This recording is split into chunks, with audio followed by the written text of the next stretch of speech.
नमस्कार, ये आकाशवाणी शिमला है। अब आप पूनम शर्मा से कोविड-19 पर विशेष समाचार बुलेटिन सुनिए। केंद्रीय स्वास्थ्य मंत्रालय ने देश में आने वाले अंतर्राष्ट्रीय यात्रियों के लिए नए दिशा निर्देश जारी किए हैं। ये निर्देश 8 अगस्त से लागू होंगे। इसके तहत यात्रियों को यात्रा से कम 72 घंटे पहले एक स्वघोषणा प्रपत्र online new Delhi airport portal पर प्रस्तुत करना होगा। उन्हें इस पोर्टल पर ये शपथ पत्र भी देना होगा कि वे अनिवार्य रूप से 14 दिन के लिए क्वारंटीन में रहेंगे।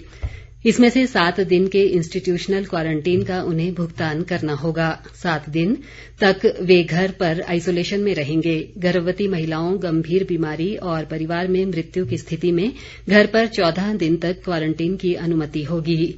यात्रियों को गंतव्य तक पहुंचने पर नेगेटिव RT-PCR जांच रिपोर्ट प्रस्तुत करने पर इंस्टीट्यूशनल क्वारंटीन से छूट मिल सकती है।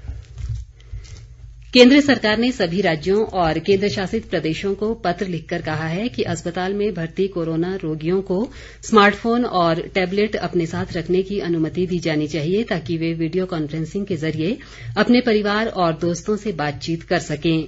इससे उन्हें मानसिक दबाव से उबरने में मदद मिलेगी। हालांकि अस्पताल वार्ड में मोबाइल फोन की अनुमति है, लेकिन कुछ रोगियों के परिजनों ने सरकार को लिखा था कि अस्पताल प्रशासन रोगियों को मोबाइल फोन की अनुमति नहीं दे रहा है।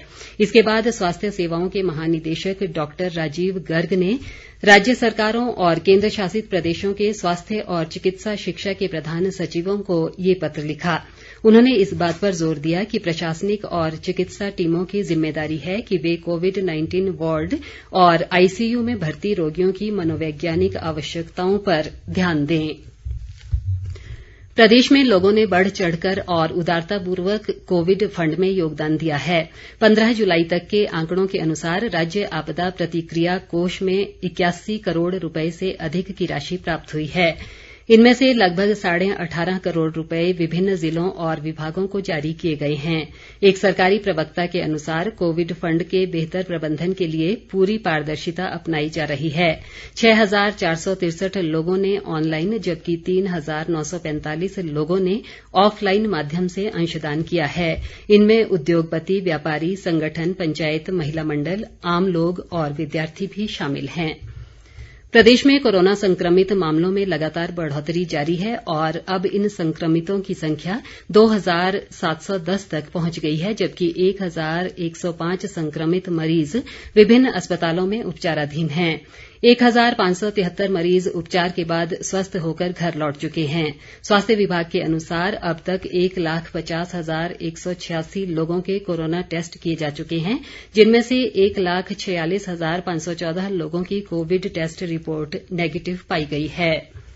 इस बीच देश में कोरोना संक्रमित मरीजों की स्वस्थ होने की दर 65.44% हो गई है और अब तक 11,86,203 रोगी उपचार के बाद ठीक हुए हैं।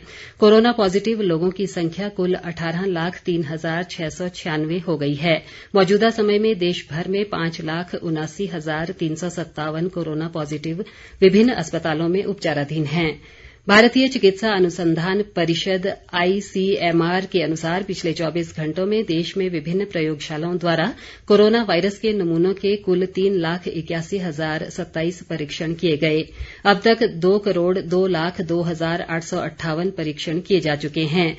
ICMR सरकारी और निजी प्रयोगशालाओं को स्वीकृति देकर अपनी परीक्षण सुविधाएं बढ़ा रहा है। ऊना जिला की ग्राम पंचायतों चताड़ा, बसदेहड़ा, कैलाशनगर व लोअर देहला में कोरोना संक्रमण के पॉजिटिव मामले आने के चलते संबंधित क्षेत्रों को कंटेनमेंट जोन घोषित करने के आदेश जारी कर दिए गए हैं।